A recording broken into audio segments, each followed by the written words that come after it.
Debate లో విఠల్ గారు ఉన్నారు, జర్నలిస్టులు అలాగే అనలిస్ట్. ఆయన అభిప్రాయం కూడా తెలుసుకుందాం. ఎస్ విఠల్ గారు చెప్పండి. నమస్తే. అసలు గవర్నర్ వ్యాఖ్యలు నిన్న కానీ ఈ రోజు కానీ పూర్తిగా గత ప్రభుత్వానికి వ్యతిరేకంగా ఉన్నటువంటి పరిస్థితి కనిపిస్తుందని బీఆర్ఎస్ పార్టీ నుంచి విమర్శలు వస్తున్నాయి. సో ఇక్కడ ఇప్పుడున్నటువంటి పార్టీకి అనుకూలంగా ఉన్నటువంటి వ్యాఖ్యలు చేశారని ఇక్కడ నుంచి విమర్శలు వస్తున్నటువంటి పరిస్థితి కనిపిస్తుంది. సో ఆమె వ్యాఖ్యలు ఏ విధంగా చూడొచ్చు, మీ అభిప్రాయం ఏంటి? సో గుడ్ ఆఫ్టర్నూన్ అండి. అక్కడ మీకు అక్కడ ఉన్నటువంటి మిత్రులందరికీ వీక్షకులకు కూడా. సో గవర్నర్ వ్యాఖ్యలు రాజ్యాంగ ప్రకారం సాధారణంగా ఏంటంటే గవర్నర్ అభిప్రాయము అక్కడ ఉన్నటువంటి అంటే అధికారం ఉన్నటువంటి ప్రభుత్వం యొక్క అభిప్రాయాన్ని గవర్నర్ వ్యక్తపరుస్తారు సాధారణంగా. అంటే అది ఆగస్ట్ 15th రోజు కావచ్చు, రిపబ్లిక్ డేకి సంబంధించి గవర్నర్ అంటే head of the government. But on the advise of council of ministers governor గారు యాక్ట్ చేస్తారు.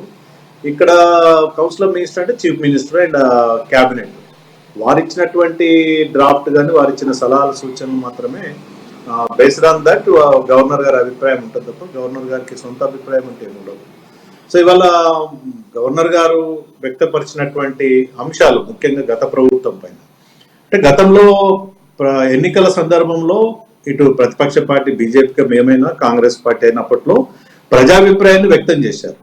ఇవాళ గవర్నర్ గారు కూడా ప్రజాభిప్రాయాన్ని వ్యక్తం చేయడం జరిగింది. ప్రజలు గతంలో ఈ రకంగా ఇబ్బంది పడ్డారు గత ప్రభుత్వంలో, వారి యొక్క నియంతృత్వ పోవడం కారణంగా, వాళ్ళకు అవినీతి పైన ప్రజలకు ఎవరు కలవకపోవడం కారణంగా.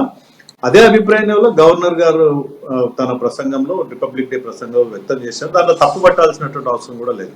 అందుకనే కదా గత ప్రభుత్వం పోయిన ప్రభుత్వం 10 సంవత్సరాలు పరిపాలించి తెలంగాణ తెచ్చిన మేమే పోరాట యోధులం అని చెప్పుకున్నటువంటి ప్రభుత్వం ఇలా ప్రజలు ఎందుకు ఓడించారంటే ప్రజలు అనేక కష్టాలు పడ్డారు గత ప్రభుత్వంలో. ప్రజలకు ఎవరికి కలిసే అవకాశం లేదు, అనేక అవినీతి ఆరోపణలు, నియంతృత్వ పోకుండా తెలంగాణ ప్రజల్లో ఏదైనా భరిస్తారు కానీ అహంకారము నియంతృత్వం భరించదు. ఇవాళ జరిగింది కూడా కదే. ప్రభుత్వం ఒకనొక సందర్భంలో ప్రజలు బీజేపీని గెలిపించుకుందాలని అనుకున్నారు. బట్ వివిధ కారణాల ద్వారా ఇప్పుడు కాంగ్రెస్ దాన్ని అడ్వాంటేజ్ గా తీసుకుంది. ప్రజలు కాంగ్రెస్ పార్టీని ఎన్నుకున్నారు. ఇవాళ కాంగ్రెస్ ప్రభుత్వం ఉంది. కాంగ్రెస్ ప్రభుత్వ అభిప్రాయాన్ని ప్రభుత్వ అధినేతగా గవర్నర్ గా తమ అభిప్రాయం చెప్తారు.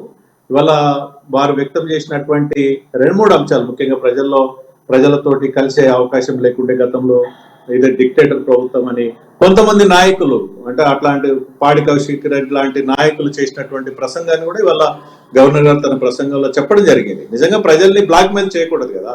ఒక ఎమ్మెల్యే గెలవడానికి మీరు ఓటు వేయకపోతే సూసైడ్ చేసుకుంటా అని చెప్పి బెదిరించి ఓట్లు వేసుకున్నారు.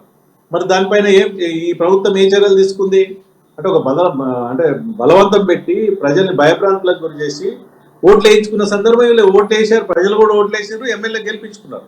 మరి అట్లాంటి ఎమ్మెల్యే పైన రేపు స్పీకర్ ఎమ్మెల్యే అన్నప్పుడు అసెంబ్లీకి హెడ్ కాబట్టి స్పీకర్ గారు ఏం చర్యలు తీసుకుంటారు? అట్లాంటి వ్యక్తి పైన ఏమైనా క్రమచర్యలు ఉంటాయా?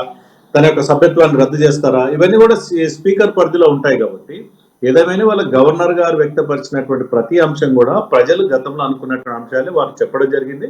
అది వాస్తవం కూడా. కాంగ్రెస్ పార్టీ ప్రభుత్వం రాసిచ్చినప్పుడు కూడా వారు చెప్పిన అభిప్రాయాలు గవర్నర్ గారు చెప్పినప్పుడు కూడా యాజ్ ఎ కాన్స్టిట్యూషనల్ అంటే ఈ రోజు రిపబ్లిక్ డే రోజు ప్రజాభిప్రాయాన్ని వ్యక్తం చేసినట్టుగానే బీజేపీ చూస్తుంది.